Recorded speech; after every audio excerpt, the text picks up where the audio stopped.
Chapter 24 focuses on heart failure.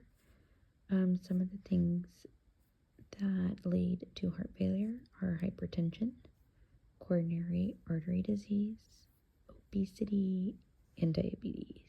So these are the things that can lead to heart failure: hypertension, coronary artery disease, obesity, and diabetes.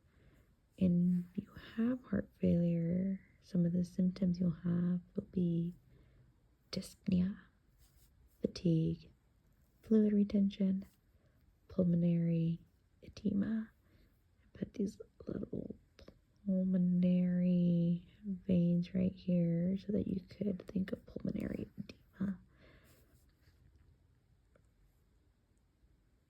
If you have right-sided heart failure, you're going to have pedal edema, JVD, jugular vein distension, and hepatic congestion. If you have left heart failure, you will have pulmonary edema, cough, shortness of breath, and dyspnea. Some of the things used to treat heart failure are ACE inhibitors. The way that ACE inhibitors help is they prevent sodium in water from resorption. It peed out. It is diuresed.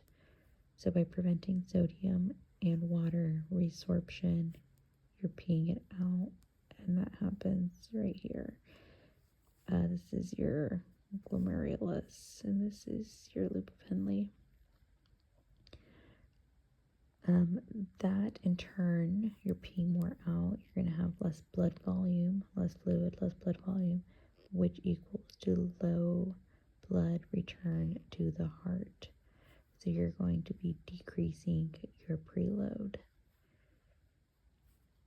Caution again with their ACE inhibitors is that you can have a cough and you want to look out for your potassium because it increases it.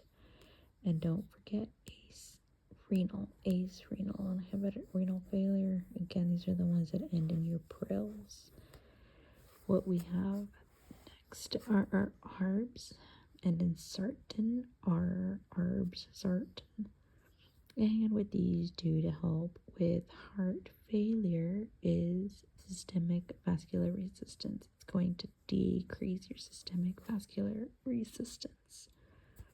Then there's a group of ARNIs, and those inhibit neprilysin, which equals an increased natriuretic peptides. Also going to prevent angiotensin 1, which is going to do vasodilation. So valsartan and neprilysin work together in these ARNIs. Little side note here. Your normal ejection fracture is 65%. And then just a reminder, chronotropic is heartbeat. Dromotropic is your electrical impulses. And inotropic is the contraction. Contracting, inotropic. Electrical impulses, dromotropic. And chronotropic is your heartbeat. The way that beta blockers help heart failure is by decreasing or blocking the central nervous system stimulation. So you're preventing the catecholamine mediated. This is a cardioprotective quality of beta blockers. And this is going to decrease your heart rate, delay your AV node, decreased myocardial contractility, and also decrease your automaticity. Examples of these end in your lull, metoprolol, and carvedilol. Aldosterone antagonist.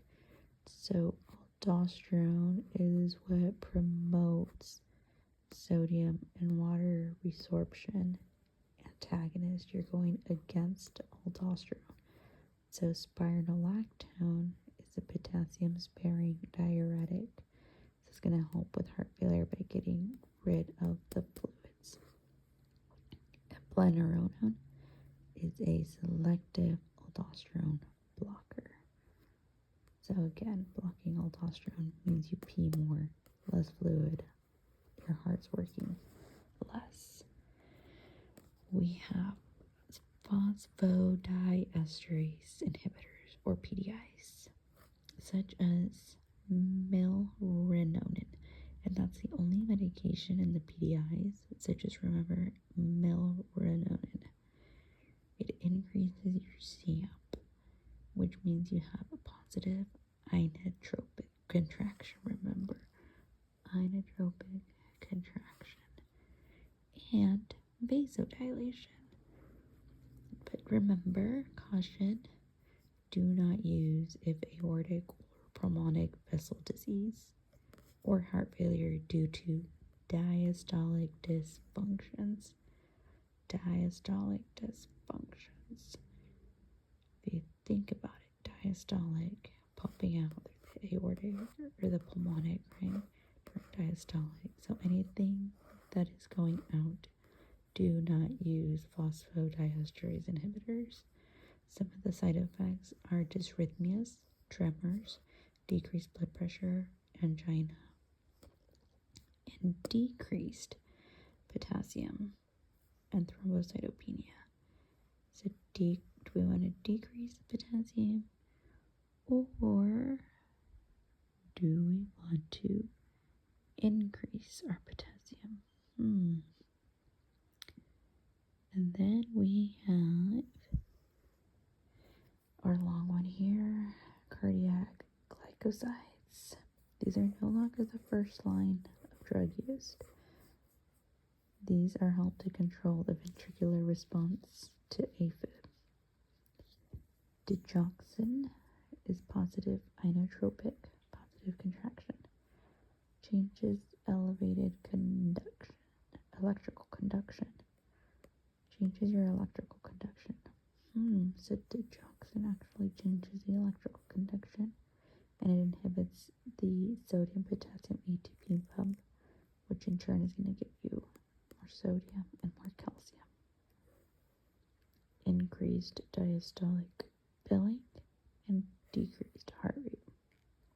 Your decreased heart rate comes from a negative chronotropic and a negative dromotropic. It's going to decrease the heart size. Contraindications: second to third degree blocks. Toxicity greater than 10 milligrams for adults and greater than 4 milligrams for kids. If you have a low potassium, you would not want to give it. A low magnesium, both of these will predispose you to dig toxicity.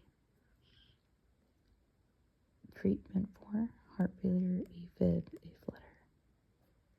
Antidote: if you have a toxicity, you will want to give DigiFab.